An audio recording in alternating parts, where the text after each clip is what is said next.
عليكم ورحمة الله وبركاته. وصفتنا اليوم كيكة الشاهي الهشة واللذيذة. نضيف 4 حبات من البيض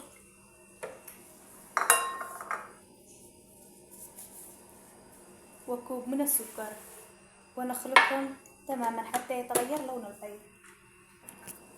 بعد أن خلطنا البيض نضيف ربع كوب من السمن أو الزبدة وربع كوب من الزيت، وممكن تستغنوا عن السمن أو الزبدة، تضيفوا الزيت فقط ونخلط.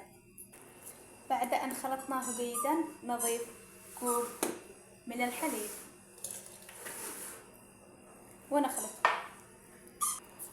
بعد أن خلطناه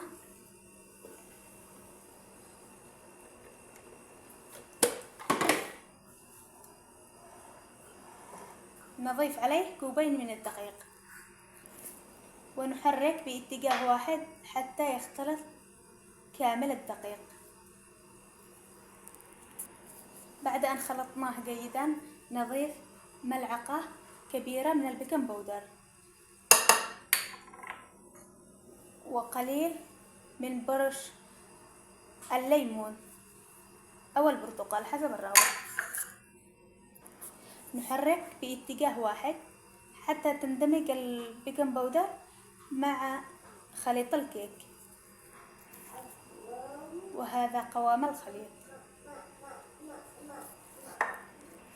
هنا معنا صحن الكيك مدهون بالزيت أو الزبدة. نضيف خليط الكيك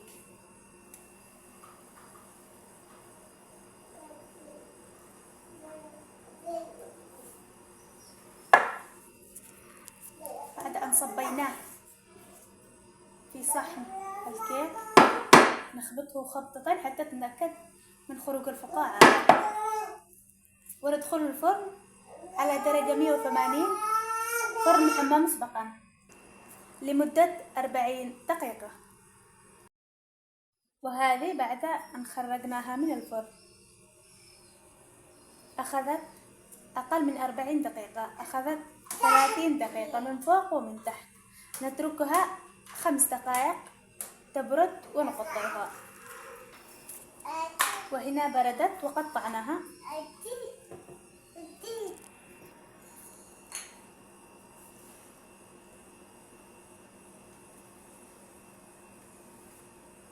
ما شاء الله جدا هشة جدا جدا جدا. شوفوا الارتفاع.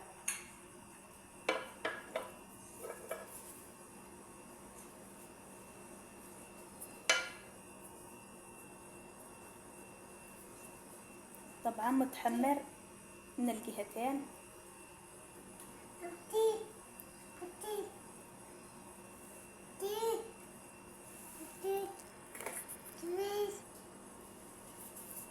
شوفوا الارتفاع، ما شاء الله اسفنجية جدا.